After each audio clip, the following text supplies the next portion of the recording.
A memory of Oliver Delft opening the refrigerator door crashed into Ned's mind, and he gave a gulping sob. "Tss!" Babe hushed him urgently. "Don't let your distress be seen. I'm sorry, Thomas, truly sorry. I had no idea in the world. My stupid tongue, it fancies itself to have a pleasing way with it. The women used to think me a seducer with words, and sometimes I play up to the memory of that.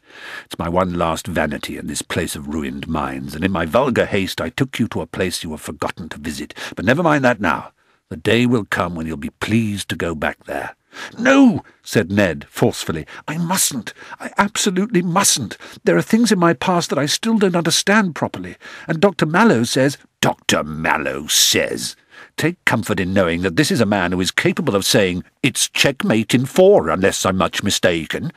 Dr. Mallow, he don't know shit from sugar, and you can't pretend it isn't so. He has a soul of pus and the mind of a rotted turd. He is a failure, and not a word he says can come near to you." "He's a failure? Then what does that make us?"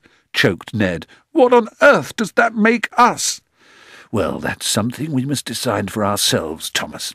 Now, Rolf is walking by. Heave a giant sneeze into your handkerchief, as if you'd caught a mote of dust in the sunlight." The last words that Ned said to Babe that afternoon were, "Will you teach me, Babe? Teach me everything you know, just as you did with chess. Teach me all the science and poetry and philosophy you can. Teach me history and geography. Teach me music and art and mathematics. Will you? You know so much and I know so little.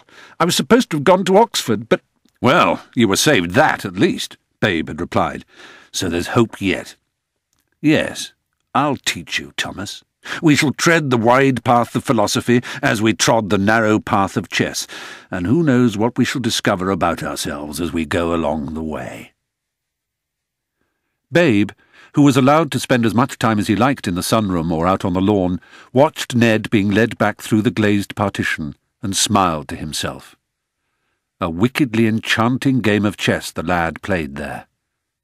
Babe was not quite possessed of a god complex, but the mind he had kept so assiduously alive was yearning to do something, to mould and to create. He had always known that he was born to teach. The life of action and ideals had done nothing for him but lead him to this place.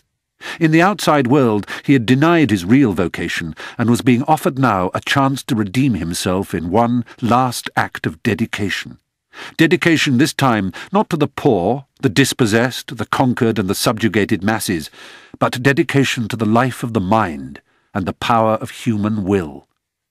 Before Ned had walked into the sunroom 2 months earlier, Babe had been almost ready to give up his tenacious grip on the world, almost ready to quit the inner fortress he had so carefully constructed and so faithfully inhabited all those years. Ned was not to know it, but the games of chess they had played together had been Babe's salvation. Whatever they might have done for Ned, they had done more for Babe.